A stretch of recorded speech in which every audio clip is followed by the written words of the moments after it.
بسم الله الرحمن الرحيم. الحمد لله رب العالمين، والعاقبة للمتقين ولا عدوان إلا على الظالمين، والصلاة والسلام على المبعوث رحمة للعالمين سيدنا محمد وعلى آله وأصحابه ومن تبعه بإحسان إلى يوم الدين. أما بعد، أيها الإخوة والأخوات، أيها المسلمين في كل مكان، أيها المعتذرون من إخواننا الشيعة، أحييكم بتحية الإسلام السلام. السلام عليكم ورحمة الله وبركاته. وبعد، يسرني أن ألتقي بكم في حلقة جديدة في سلسلة الرد على الرافضي الحديث ياسر الحبيب، الذي باع دينه بدنياه، الذي يسعى إلى ضرب بذور الشقاق والنفاق والفتنة بين المسلمين. وكنا قد ناقشنا في حلقة سابقة افتراءاته بحق أمير المؤمنين الفاروق عمر بن الخطاب رضي الله عنه، حيث زعم أنه كان جبانا يفر من ساحات القتال ويولي دبره عن الزحف في ميادين الجهاد، أنه بذلك خان الله ورسوله صلى الله عليه وسلم إلى آخر ما افتراه في لياليه الشيطانية كما يسميها، وليست الرمضانية كما يطلق عليها طبعا، لياليه الشيطانية وليست الرمضانية كما يسميها. وزعم أن أهل السنة والجماعة الذين يسميهم بالمخالفين تارة وتارة أخرى بالبكريين نسبة لأبي بكر الصديق رضي الله تعالى عنه، وقد يطلق عليهم اسم العامة جريا وراء المتقدمين من الروافض ليشتر هذه التسمية، حيث زعم أن أهل السنة والجماعة لما لم يجدوا ما يضيفونه إلى عمر من مواقف البطولة والبسالة اختلقوا له روايات من قبيل أنه كان يصارع الجن ويقتلهم. وكنا قد بسطنا القول في الرواية التي استدل بها على جبن عمر رضي الله تعالى عنه، التي التقطها من كتاب الخصائص العلوية للمكنوزي. الخصائص العلوية للمكنوزي طبعا زعم أنه يعني هذا مشهور ومعروف ولا أن له الشهرة، لا أحد يعرف هذا الرجل الذي يدعى المكنوزي. وأثبتنا بالأدلة القاطعة كذب هذه الرواية بعد إخضاعها لمبادئ الجراحة النقدية من خلال علم الجرح والتعديل، أو كما يسمى بعلم الرجال أيضا.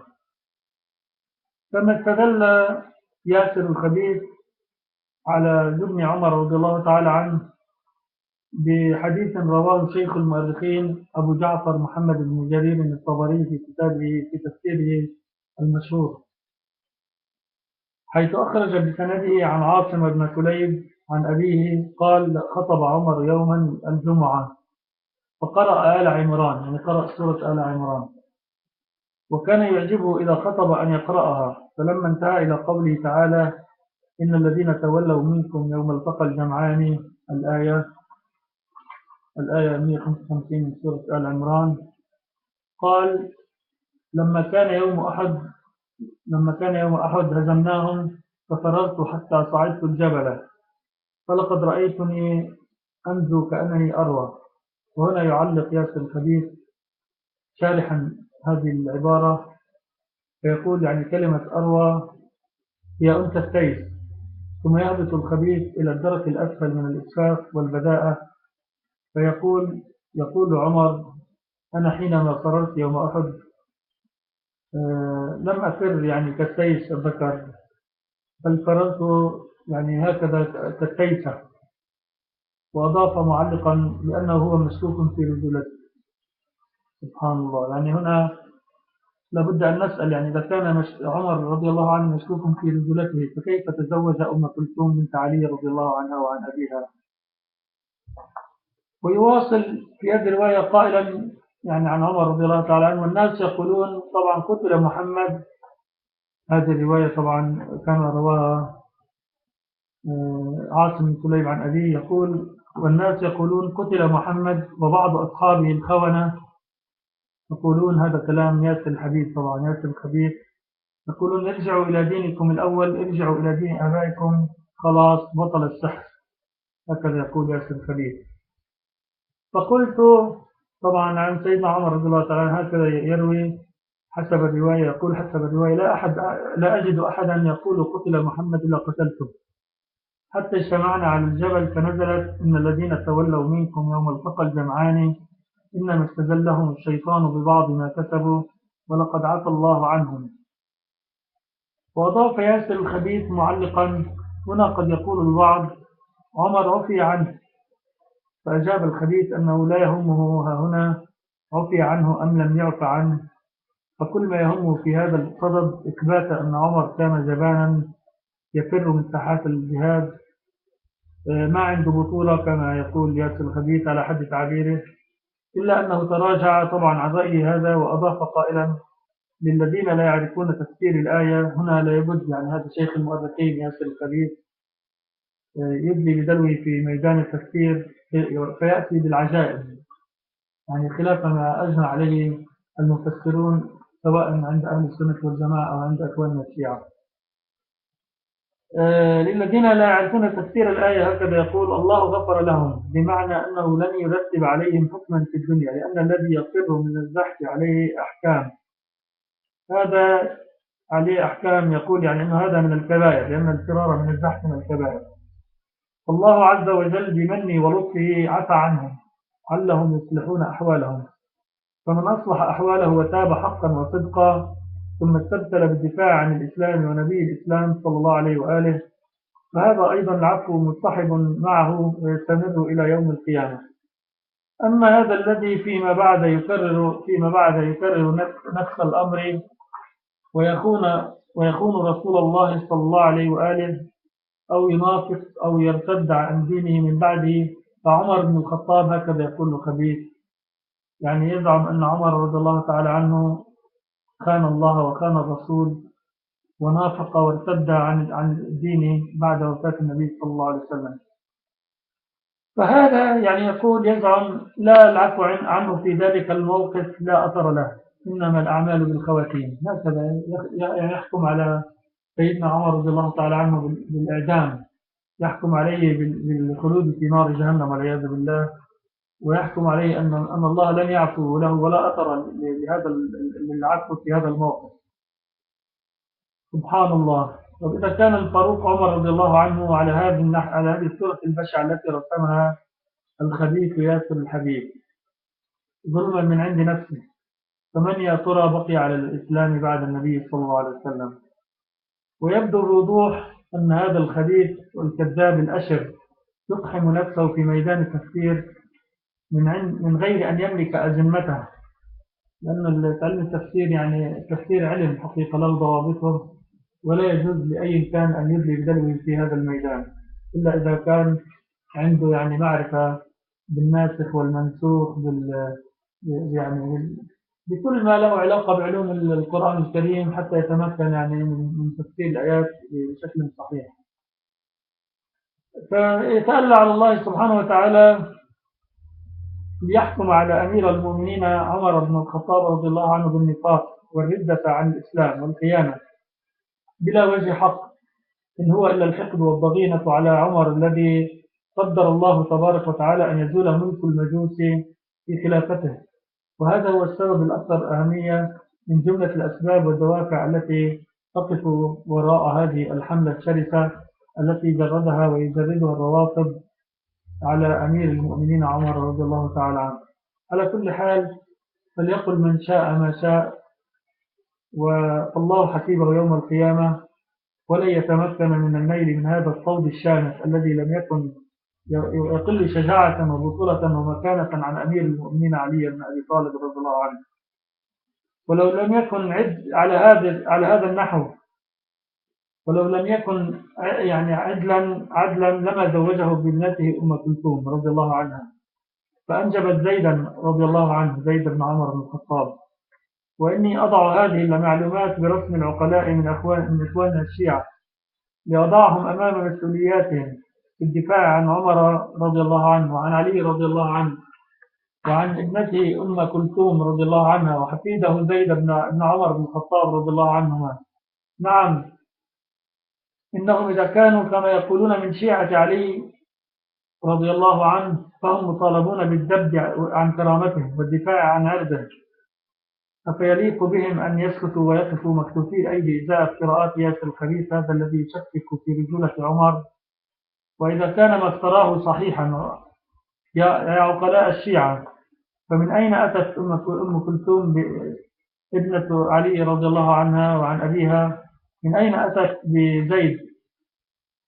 فإذا طبعا كان عمر على هذا النحو كما يصوره ياسر الخبيث مشكوك في رجولته كما يزعم، ألا ينصرف الظن مباشرة أنها أتت به عن طريق السفاح؟ حاشاها، ألا لعنة الله على الظالمين. والله الذي لا إله إلا هو لو كان أمير المؤمنين علي رضي الله تعالى عنه حيا لأقام على هذا الخبيث الكذاب الأشر حدين من حدود الله تبارك وتعالى، أحدهما حد المفتري، أما الآخر فحد القذف. أما كذبه على الله تعالى ورسوله هذا كذب يعني ياسر الخبيث على الله ورسوله وعلى الأمة فحدث ولا حرج. ونراه هنا يواصل مسلسل أكاذيبه التي لا تنتهي، فيزعم أن كبار الصحابة فروا من ساحة القتال في غزوة أحد وحنين وغيرهما، ثم يزعم أن بعض صحابة النبي صلى الله عليه وسلم الخون على حد تعبيره قالوا بعد أن شاع خبر مقتل النبي صلى الله عليه وسلم. طبعا القصة معروفة في غزوة أحد عندما قتل ابن قمأة قتل مصعب بن عمير رضي الله عنه، وكان يشهد النبي صلى الله عليه وسلم إذا وضع المقطر على رأسه صاح في الناس قتل محمد، وأيضا إبليس لعنة الله عليه وأعاذنا الله من شره أشاع هذه الكذوبة، فظن الصحابة رضوان الله عليهم أن النبي صلى الله عليه وسلم قتل، يعني منهم من وضع السلاح ومنهم الآخر، لكن بعض الصحابة أصروا على القتال حتى استشهدوا، قالوا يعني إن كان محمد قد قتل فقاتلوا عن دينكم، كما جاء عن ابن الدحداح على سبيل المثال وغيره من الصحابة رضوان الله عليهم. طبعا هذا فيه دليل القاطع على كذب ياسر الخبيث، والآن يعني نأتي إن شاء الله على تفاصيل إن شاء الله. يعني هذا الأمر طبعا يعني لو رجعنا كتب السير والمغازي نجد أن يعني نجد كثير من الروايات التي تكذب دعوى هذا الخبيث ياسر الخبيث.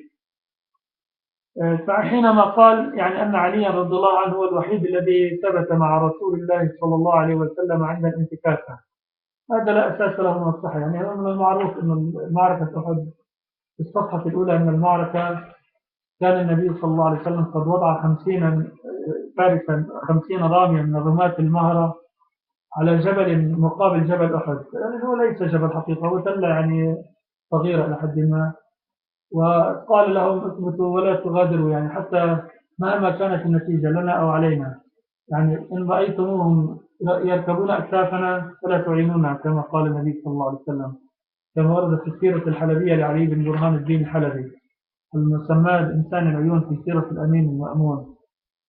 قال يعني بعد أن أكد عليهم وكرر عليهم أكثر من مرة أن لا يغادروا الجبل مهما كانت النتيجة، توجه إلى الحق تبارك وتعالى وكأني به كان يدرك من وراء حجب الغيب ما سيحدث، وقال اللهم إني أشهدك عليهم. طبعا في الصفحة الثانية من المعركة لما ورد يعني أن الرماة يعني قالوا ما يعني خالفوا أمر الرسول صلى الله عليه وسلم ونزلوا عن الجبل، وحاول أميرهم ثنيهم عن هذه الخطوة الرعناء الخطيرة إلا أنه لم يفلح، وقال يعني لنشاركهم في الغنائم، يعني أنه وجد نظروا إلى المسلمين وهم يجمعون الغنائم.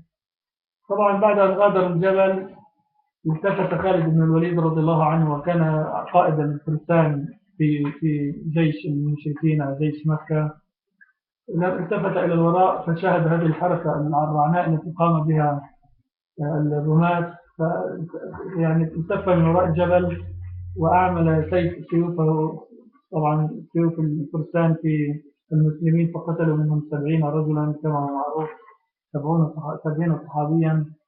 وطبعا كانت هذه الصفحة الثانية من المعركة حيث أشيع خبر مقتل النبي صلى الله عليه وسلم فلجأوا إلى الجبل ليحموا ظهورهم، والحمد لله يعني انتهت المعركة على هذا النحو.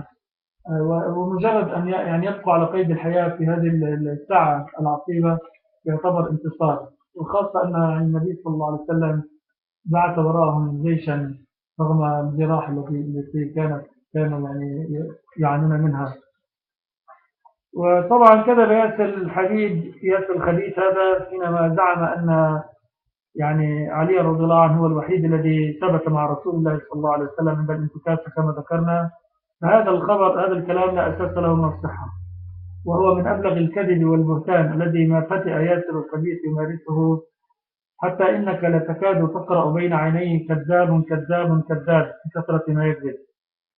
وهل يحسب هذا المنافق الكذاب الأشر أن هذا الإفك المفترى يعني مما يفرح علي رضي الله عنه؟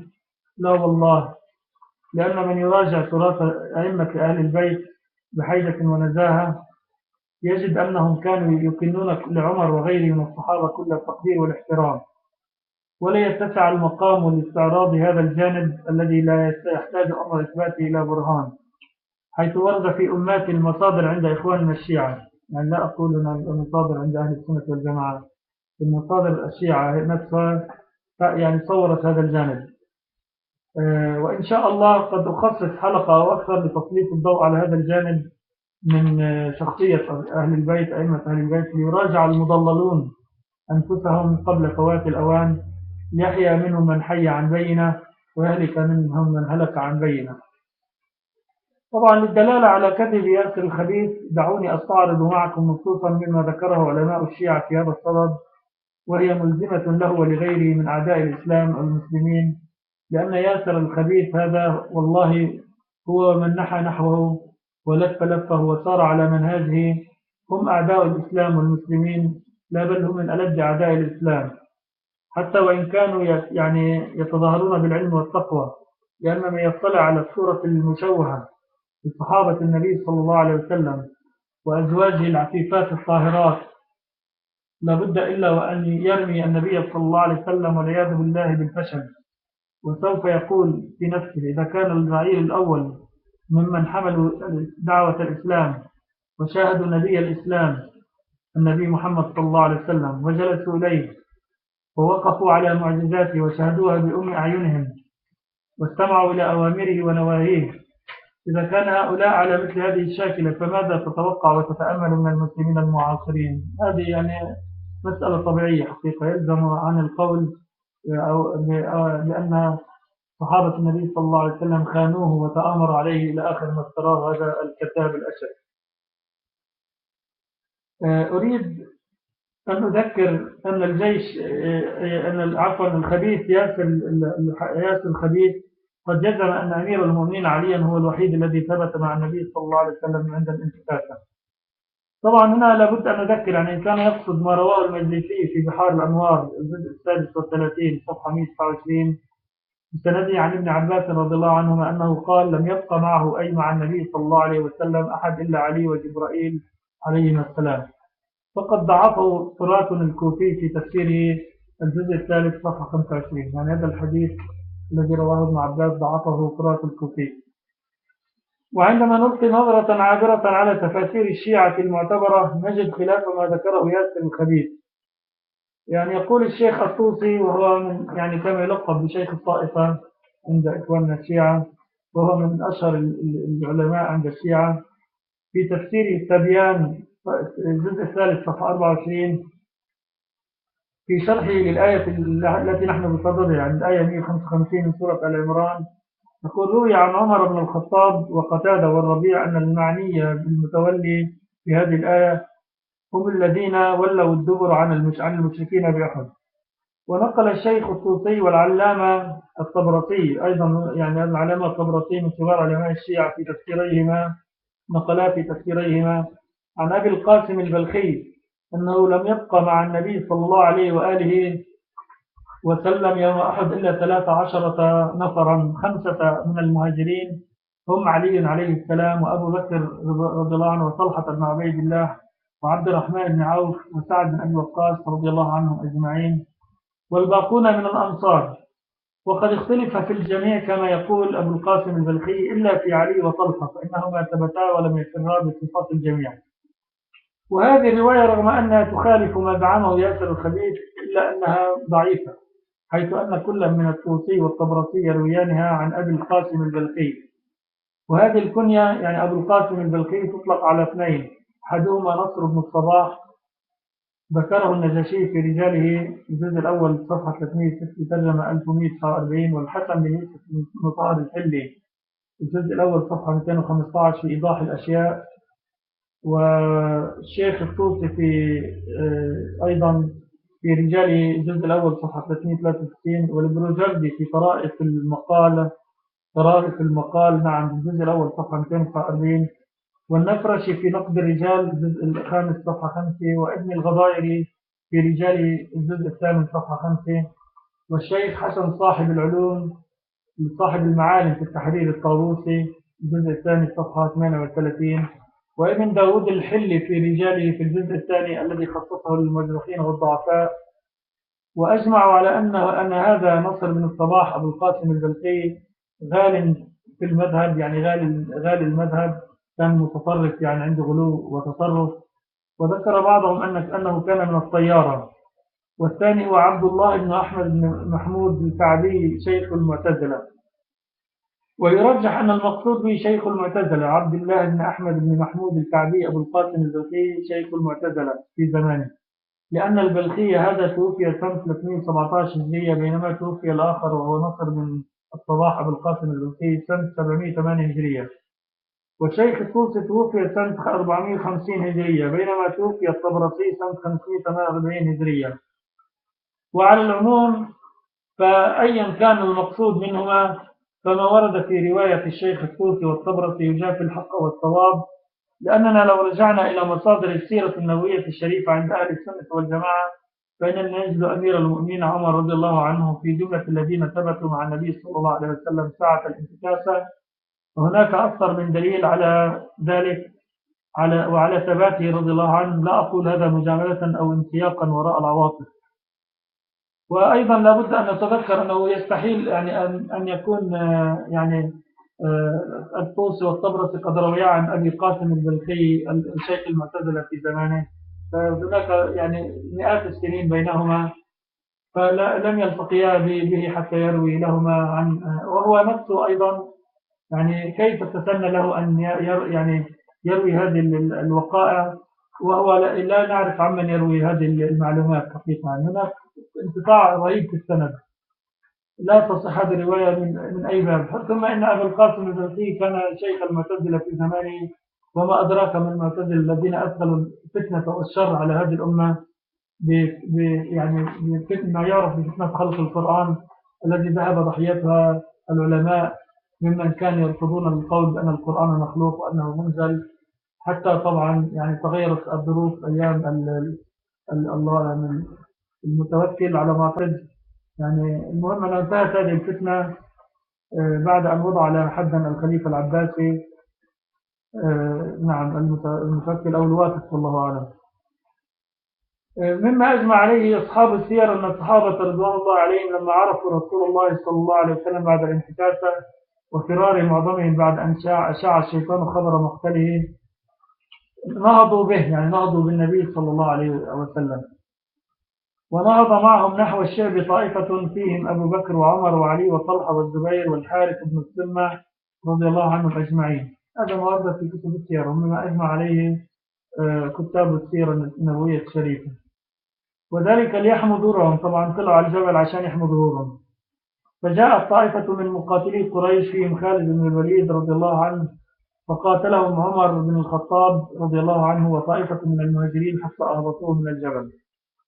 وممن ثبت مع النبي صلى الله عليه وسلم طلحة بن عبيد الله رضي الله عنه، فقد وجد فيه 170 جراحة ما بين طعنة برمح وضربة بسيف ورمية بسهم، وقطعت إصبعه. وروى البخاري عن قيس بن أبي حازم رضي الله عنه قال: رأيت يد طلحة بن عبيد الله شلاء، وطبعا وقع بها رسول الله صلى الله عليه وسلم يوم أحد، ونزف به الدم حتى غشي عليه، ونضح أبو بكر الصديق رضي الله تعالى عنه الماء في وجهه حتى أفاق. فقال طلحة مجرد أن أفاق، سبحان الله، انظروا إلى حب النبي صلى الله عليه وسلم، إلى حب الصحابة للنبي صلى الله عليه وسلم، مجرد أنه فتح عينيه وأفاق من إغمائه قال: ماذا فعل النبي صلى الله ما فعل رسول الله صلى الله عليه وسلم؟ قال له أبو بكر: هو بخير وقد أرسلني إليك. فقال محمد، قال طلحة طبعا الحمد لله كل مصيبة بعده جلب، يعني كل مصيبة بعده سافة لا قيمة لها. وممن ثبت مع النبي صلى الله عليه وسلم من ساعة الانتكاسة كما جاء، يعني كما أجمع عليه علماء السيرة، جاء يعني في امتاع الأسماع للمقريزي أن ثابت بن الدحداح لما شيع خبر مقتل النبي صلى الله عليه وسلم قال: يا معشر الأنصار، إن كان محمد قد قتل فإن الله حي لا يموت، فقاتلوا على دينكم فإن الله مذكركم وناصركم. فنهض إليه نفر من الأنصار فحمل بهم على المشركين حملة شرسة حتى استشهد ومن معه. وممن ثبت أيضا أبو طلحة، وكان رجلا راميا شديد الرمي، فنصر كنانته بين يدي رسول الله صلى الله عليه وسلم ويقول: نفسي لنفسك الفداء، ووجهي لوجهك الوقاء، ووجهي لوجهك الوقاء. فلم يزل يرمي بين يدي النبي صلى الله عليه وسلم، والنبي صلى الله عليه وسلم يشرف، يعني يرفع جسده هكذا ينظر إلى القوم ليرى مواضع النبل، فيقول له أبو طلحة: يا نبي الله، يا أبي أنت وأمي لا تشرف، يصبك سهم من سهام القوم، نحري دون نحرك. ويتطاول أبو طلحة بصدره يقي به رسول الله صلى الله عليه وسلم. وممن ثبت أيضا معه سعد بن أبي وقاص رضي الله عنه، وكان من الرماة المهرة المذكورين، فلم يزل يرمي بين يدي رسول الله صلى الله عليه وسلم يقول: اللهم سهمك فارمي به عدوك. ورسول الله صلى الله عليه وسلم يقول: اللهم استجب لسعد، اللهم سدد رميته وأجب دعوته. فكان سعد مستجاب الدعوة، وهذا مشهور يعني في التاريخ أن سعدا كان مستجاب الدعوة. ومعروف يعني قصة الرجل الذي افترى عليه من أهل الكوفة، وقال كان طبعا سعد واليا على الكوفة، واليا في العراق، فافترى عليه رجل أنه لا يقسم بالسوية ولا يقيم الصلاة إلى آخر هذه الافتراءات، فدعا عليه أن يطيل الله عمره ويعرضه للفتن. فكان كما ورد في الرواية يعني أصبح بلغ من العمر عتيا حتى سقطت حاجباه على عينيه، يعني ينظر النساء ويغمزهن ويعاكسهن، طبعا كما قال العامية. فعندما يسأل عن ذلك يقول يعني عبد أصابته دعوة سعد، سبحان الله. وممن ثبت مع النبي صلى الله عليه وسلم أيضا سعد بن أبي وقاص، وكان من الرماة المهرة كما ذكرت. نعم. وممن ثبت معه أيضا سهل بن حنيف، وكان مشهورا بالرماية، سهل بن حنيف. وممن ثبت مع النبي صلى الله عليه وسلم أيضا أم عمارة من سيبة المازنية، وقد خرجت يوم أحد لترى ماذا يصنع الناس، ومعها سقاء فيه ماء تسقي به الجرحى، فانتهت إلى رسول الله صلى الله عليه وسلم وهو في أصحابه والريح للمسلمين. فلما دارت الدائرة على المسلمين في الصفحة الثانية من المعركة، قامت تباشر القتال وتدب بالسيف عن رسول الله صلى الله عليه وسلم، حتى أصيبت بجراح بليغة غائرة في كتفها. وقال النبي صلى الله عليه وسلم في هذا الصدد في حقها: ما التفت يمين ولا شمالا يوم أحد إلا ورأيتها تقاتل دونه. سبحان الله، هاي نسوان. ولما وقف أبو سفيان رضي الله عنه بعد انتهاء القتال وقال: اعلو هبل، أي يظهر دينك وازدد علوا، فقال رسول الله صلى الله عليه وسلم: قم يا عمر فأجبه فقل: الله أعلى وأجل، لا سواء قتلانا في الجنة وقتلاكم في النار.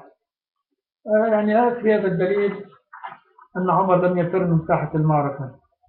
فقال أبو سفيان: إنكم تزعمون ذلك. ثم قال أبو سفيان: العزى لنا ولا عزى لكم. فقال رسول الله صلى الله عليه وسلم: لا والله، لا، الله مولانا ولا مولى لكم.